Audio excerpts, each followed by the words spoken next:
In about a week, the California Air Resources Board, also known as CARB, is expected to make a decision that could possibly impact gas prices.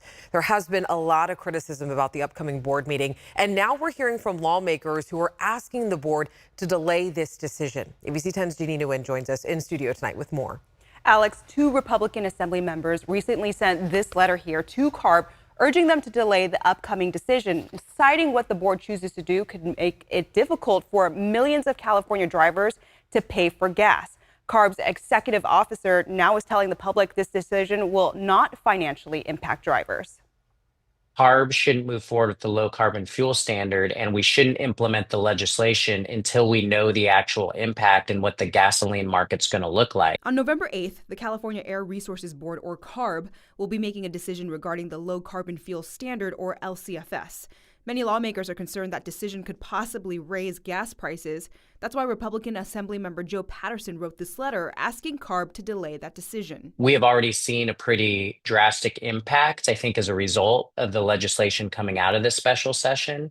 So why, at the same time, is the state going to potentially increase gas prices? Last year, lawmakers were told gas prices could increase by 47 cents. Last week, CARB's executive officer, Dr. Stephen Cliff, said that is not an absolute number. And this week, Cliff had another response. If the LCFS passes next week, will gas costs rise? And my response was, no, I don't expect them to. The lack of clarity on how much this could cost drivers has Patterson frustrated. Well, initially they said 47 cents a gallon. Then they said they couldn't predict a number. And then actually yesterday in the press conference, they said, oh, we don't think it's going to cost anything. So I'm not really sure what the truth is. Even though Cliff wasn't sure about how much this could cost drivers, he was sure about how this would affect oil refineries in the state. There will be additional impacts and compliance costs to refiners. That is correct, yes. Leaving Patterson concerned about the future of oil refineries in California. What is going to end up happening as a result by the closure of these refineries is gas prices are going up because we have to now get more oil from the Middle East and other countries. A spokesperson for the governor's office says Republicans are trying to take us backwards, adding these policies will save Californians billions every year.